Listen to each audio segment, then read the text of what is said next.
দর্শক, আপনারা জানেন যে দীর্ঘ ৩৩ বছর পর জাহাঙ্গীরনগর বিশ্ববিদ্যালয় কেন্দ্রীয় শিক্ষার্থী সংসদ নির্বাচন কিন্তু গতকাল সমাপ্ত হয়েছে। এখন এরপরে গতকাল মধ্যরাতে শেষ রাত থেকে কিন্তু চলছে ভোট গণনার কাজ। আমরা যতদূর জানতে পেরেছি যে এখন পর্যন্ত কিন্তু প্রায় ২১টি হলের ভোট গণনার কাজ সম্পন্ন হয়েছে। এরপর ভোট গণনার কাজ ২১টি হলে সম্পন্ন হলেও এখন পর্যন্ত কিন্তু আনুষ্ঠানিকভাবে ফলাফল ঘোষণা করা হয়নি, যে বিষয়টি কিন্তু আমরা নির্বাচন কমিশন থেকে জানতে পেরেছি। দর্শক, আমরা জাকসু নির্বাচনের খবর জানাচ্ছিলাম জাকসু নির্বাচন কমিশন কার্যালয় থেকে।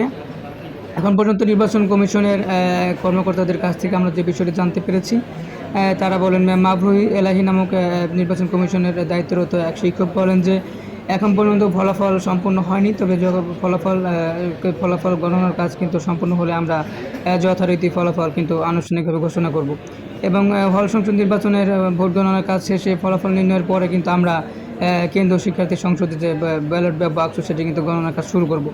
তো দর্শক, যে বিষয়টি আমরা আপনাদেরকে জানিয়ে রাখছি যে গতকাল প্রায় সকাল ৯টা থেকে সন্ধ্যা ৬টা পর্যন্ত চলমান জাকসু নির্বাচন ভোট গ্রহণ কিন্তু চলেছে। এর পরবর্তীতে ভোট গণনার কাজ কিন্তু শুরু হয়েছে প্রায় রাত 10টার পর থেকে। এরপর রাত 10টার পর থেকে শুরু হয়ে আজ শুক্রবার বেলা 4টা পর্যন্ত কিন্তু এখন পর্যন্ত চলছে হল সংসদ নির্বাচনে ভোট গণনার কার্যক্রম।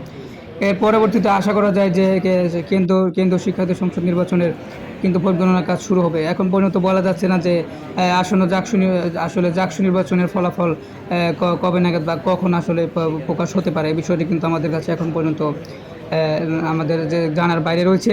তো দর্শক, জানাচ্ছিলাম জাকসু নির্বাচনের সর্বশেষ খবর জাকসু নির্বাচন কমিশন কার্যালয়। দর্শক, আরেকটি বিষয় কিন্তু জানিয়ে রাখি, গতকাল মধ্যরাতে ভোট গণনার এক পর্যায়ে কিন্তু মানসিক স্ট্রেসের কারণে কিন্তু স্ট্রোক করে চারুকলা বিভাগের একজন শিক্ষিকা স্ট্রোক করে মারা যান। সে বিষয়টি কিন্তু আমরা অত্যন্ত দুঃখ ভরে স্মরণ করছি। এর বাইরে নির্বাচন কমিশন থেকে এখন পর্যন্ত আমাদের যে বিষয়টি জানানো হয়েছে যে কেন্দ্রীয় শিক্ষার্থী সংসদ নির্বাচনে ভোট গণনার কাজ কিন্তু রাত 11:30 থেকে 12টা নাগাদ কিন্তু শেষ হতে পারে জানিয়েছেন আমাদের নির্বাচন কমিশন কার্যালয় থেকে। দর্শক, এই ছিল আমার কাছে জাকসু নির্বাচন কমিশন কার্যালয় থেকে সর্বশেষ খবর।